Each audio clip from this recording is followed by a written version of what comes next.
30,000 feet above the freezing North Sea. A waist gunner presses his cheek against the cold metal of a 50 caliber Browning machine gun. He's tracking a Messerschmitt Bf 109 slicing through the bomber formation, 200 yards out. His breath fogs the gun sight. His fingers tremble, not from fear but from what he's about to do. Every instinct screams at him to aim directly at the enemy, put the crosshairs right on the German's nose and pull the trigger. But he doesn't. He aims 6 aircraft lengths behind the fighter, squeezes the trigger. The gun roars to life. 2 seconds later, the Messerschmitt explodes into fire and falling metal. In that moment, this gunner proves something that defies every instinct. When shooting from a moving bomber at a moving target, aiming directly at the enemy means missing every time. The secret to survival? Aim where the enemy has already been. It sounds insane, but this revelation wasn't born from luck. It came from years of study, physics, and brutal training, a technique that would turn terrified farm boys into the deadliest defensive marksmen of the war. And it all began 3 years earlier in the last place anyone expected, a barren desert outside Las Vegas, Nevada. Taree, Colonel Martinez Steneth stepped out of his car into 60 square miles of absolute nothing. Sand, scrub, and wind stretched to the horizon. This desolate wasteland would soon become the most important aerial gunnery school in American history. Now, the problem was both simple and terrifying. The United States had no schools dedicated to training aerial gunners, not one.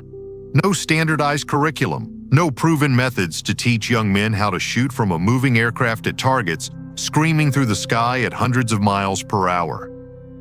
Without trained gunners, the entire strategic bombing campaign would collapse before it began. Heavy bombers like the B-17 Flying Fortress carried 13 50 caliber guns, but without men who knew how to use them, they were worthless.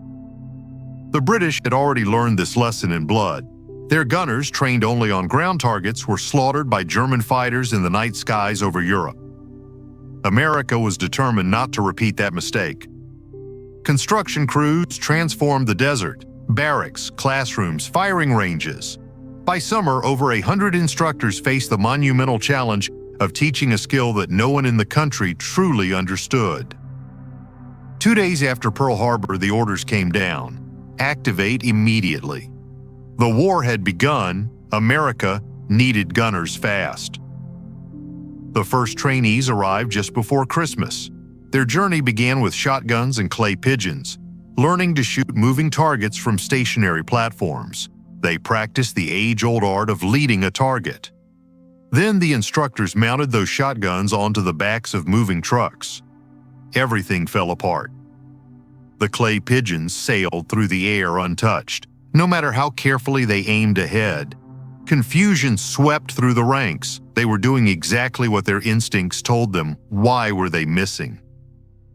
The answer was so counterintuitive that even experienced instructors struggled to explain it. Sergeant Robert Hayes, a Texan with a knack for physics, stood before his students and drew a simple diagram. A bomber moving at 300 miles per hour, a fighter closing from the side at the same speed, a bullet leaving the gun barrel. The students assumed the bullet traveled straight. It didn't. The bullet carried the bomber's forward motion with it, curving through the air in a diagonal path. The faster the bomber flew, the more pronounced the curve. To hit a fighter attacking from the side, a gunner had to aim not ahead, but behind. Hayes demonstrated with a string and weight, walking forward as it swung. The weight, he explained, behaved just like their bullets. It didn't drop straight down. It carried forward with his motion. The lesson was crystal clear. When you're moving and your target is moving, the rules flip completely. To hit your mark, you must shoot where the target was, not where it is. This principle became the foundation of what they called position firing. Instead of firing instinctively, gunners were trained to calculate deflection, to predict where the fighter and bullet would meet in space. Charts, diagrams, and mathematical tables filled classrooms. Gunners memorized radians of deflection, each representing the angular distance they needed to aim behind the fighter. At a 90-degree attack, that might mean aiming as much as 12 aircraft lengths behind the enemy. It sounded insane, but it worked. By summer, Las Vegas was producing 600 new gunners every 5 weeks. Their 6-week training course became a model of precision and intensity. Week 1. Ground School. Learn the Browning machine gun inside and out. Aircraft recognition. The physics of ballistics. Week 2. Climb aboard trucks to shoot moving targets. Force your brain to unlearn instinct. Week 3. Manipulation trainers. Mock turrets where students tracked wire-suspended dummy planes through the sky. Week 4. The Waller Trainer, an early flight simulator projecting enemy fighters onto a curved screen. Every shot recorded, teaching split-second decision-making. Week 5. Take to the air in real bombers, firing at towed targets. Ammunition was color-coded so instructors could track who hit what. Week 6. Only the best remain. Those who passed earned their silver wings and joined bomber crews already flying combat missions over Europe. By mid-1943, over 57,000 aerial gunners had graduated from American schools. But training was one thing, combat was another entirely. 376 B-17 bombers flew deep into Germany toward Schweinfurt and Regensburg. The Luftwaffe threw over 400 fighters against them. In brutal running battles through clear summer skies, the bombers lost 60 planes, a devastating 20%, but they also shot down 27 German fighters. Both sides were stunned. Waist gunners trained in the Nevada desert used their deflection charts and position firing instinctively. They aimed not at the fighters, but behind them, trusting their training. Their bullets found their marks. Those who ignored their training, who aimed directly, missed. For the first time, mathematics had proven more powerful than instinct in the chaos of aerial combat. The technology revolution. As the war intensified, so did the technology. The British introduced the Mark II gyro gun sight, spinning gyroscopes that calculated deflection automatically. Then the Americans quickly adapted it, creating the K-14 and similar systems for bomber turrets. With dual reticles, one fixed, one moving, the sight showed gunners exactly where to aim. All they had to do was keep the moving reticle on the target. In tests, hit accuracy doubled almost overnight. It freed gunners from the mental strain of calculating angles in the heat of combat. By mid-1944, thousands of bombers carried these sights or simpler compensating versions that adjusted automatically for airspeed and altitude. Pushing realism further, training continued to evolve. Operation Pinball brought realism to unheard-of levels. At Las Vegas, instructors flew armored Bell P-63 King Cobras, brightly painted and equipped with sensors that lit up when hit by special frangible bullets. Students fired at real maneuvering aircraft for the first time. The effect was transformative. Accuracy improved by up to 40%. Trainees gained confidence that no simulator could provide. By early 1945, the 7 gunnery schools together had trained over 200,000 gunners. The ultimate evolution. When the B-29 Superfortress entered the Pacific War, it carried an entirely new innovation: remote-controlled turrets linked to computers that automatically calculated deflection and bullet drop. Gunners sat inside pressurized compartments, guiding their turrets through periscope sights. The computers did the math. The gunners focused on tracking the target.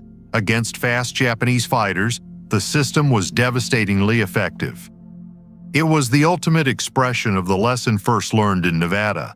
Human instinct couldn't beat physics, but technology and training together could. The legacy. By war's end, over 214,000 men had graduated from America's gunnery schools. Las Vegas alone produced 44,000 of them. They had learned a lesson that went against every natural urge: aim not at the enemy, but behind. The statistics are difficult to measure precisely, but the evidence was clear. Properly trained gunners were twice as effective as untrained ones. Their survival depended not on courage alone, but on their ability to think like mathematicians in the chaos of combat. They were the living embodiment of disciplined precision, men who had reprogrammed their instincts to trust in science. beyond the war. The lesson outlasted the conflict. The principles of position firing carried into Korea, where B-29 gunners used them against Soviet MiG-15 jets.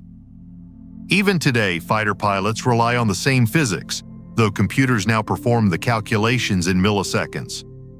The old Las Vegas Army Airfield is now Nellis Air Force Base, home of the U.S. Air Force Weapons School and the Thunderbirds.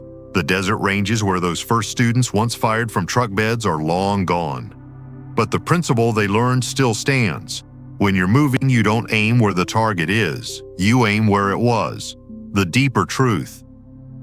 This story speaks to more than war. It's about the human capacity to learn what feels completely wrong and trust what actually works.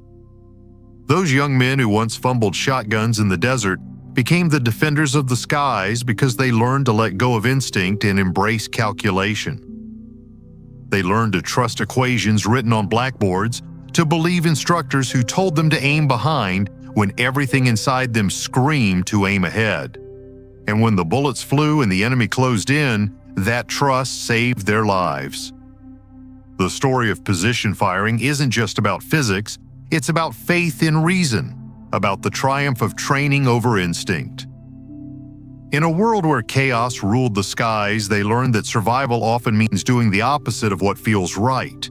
They aimed where the enemy wasn't. And because of that, thousands of them came home. Physics doesn't care what feels natural. It only cares what works. And over the battlefields of World War II, what worked was the impossible idea born in the Nevada desert. To hit a target in motion, you must aim behi.